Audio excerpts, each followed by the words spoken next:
Orang sinten nggih? Ya Bujana aja. Bujana aja nggih. Monggo Bujana.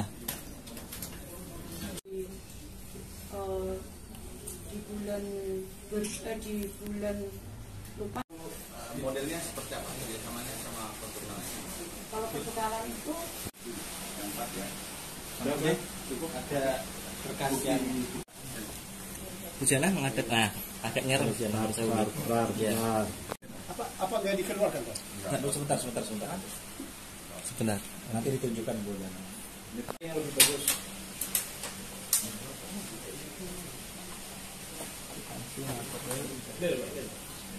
Dapat. Terus. Dia kan lawyer. Ayo. Yang totalnya yang Bujana tadi itu ya.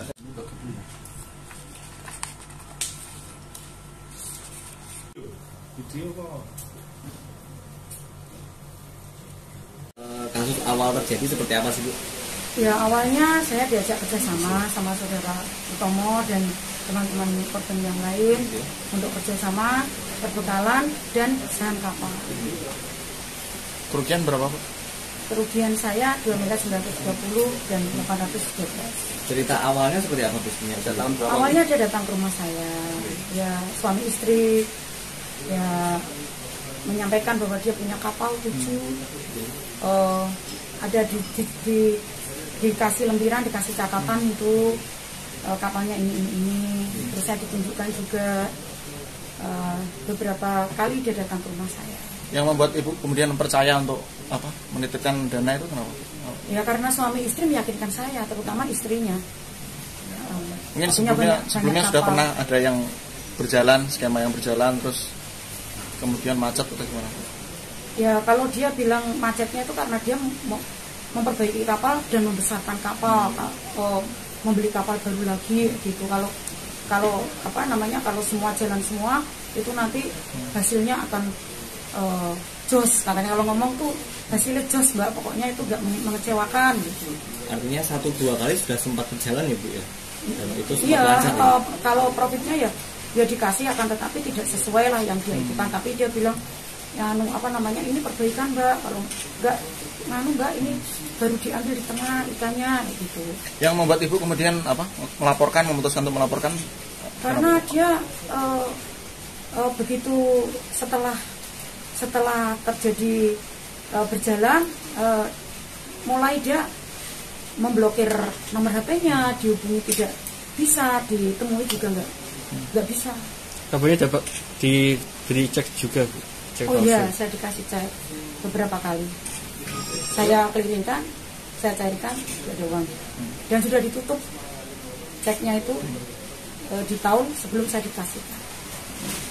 Jadi kasus ini sebenarnya modus penipuan dengan cara saudara tersangka TM itu datang satu persatu menawarkan kerjasama dalam arti dia punya kapal sekian kapal, ngaku-ngaku punya sekian kapal.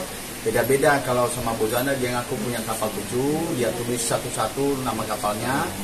Yang lain dia bilang ada 3 kapal, macam-macam. Lalu dia minta kerjasama. Ada yang kerjasama dalam bidang perbekalan. Jadi kapalnya berangkat, lalu dia minta kepada klien saya ini untuk mengisi solar, beras, macam-macam untuk kebutuhan selama perjalanan kapal di tengah laut. Nah, sebagaimana kebiasaan itu kalau kapalnya berangkat ke Papua itu nanti hasilnya dibagi 7%. Kalau di Bali dan sekitarnya itu 4%. Nah, begitu sudah mulai jalan sekali 2 kali dipancing lagi, saya punya kapal yang A, kamu mau nggak? Tapi lebih besar nilainya 1 miliar, 2 miliar, 3 miliar. Akhirnya mereka mau. Jadi pancingan pertama itu dia kasih dulu sekali 2 kali dari kapal yang satu diisi perbekalan oleh si A si B. Begitu sudah jalan sekali 2 kali dia pancing, saya punya kapal lagi ke sini, mau nggak ngisi di sini? Tapi jumlahnya banyak, 1 miliar, 2 miliar macam-macam. Nah, begitu diserahkan uangnya sekian banyak, nah kemudian tidak bayar baik pembagian hasil maupun modal. Nah, semua berapa korban, Pak?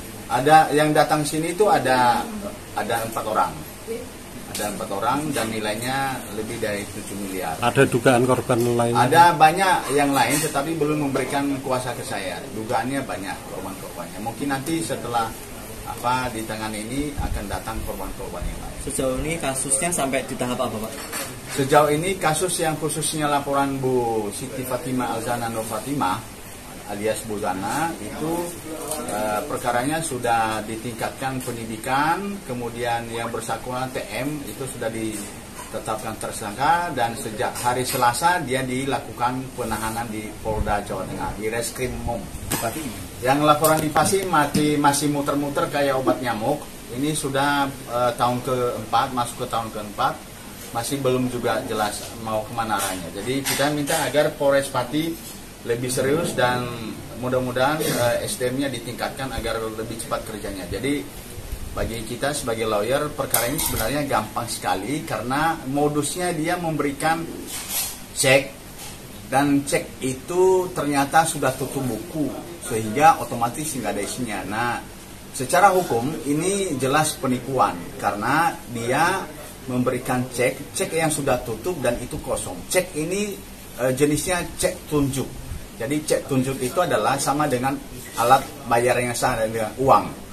Sehingga begitu dia memberikan cek yang sudah tutup buku, kosong, itu jelas itu penipuan. Nah ini sebenarnya sederhana, bahasa hukumnya itu sederhana. Tetapi nggak tahu apa kendala dari Polres Pati kok muter-muter kayak banyak. Ojo lali lo di follow, like, ambil subscribe sosial media Tribun Muria.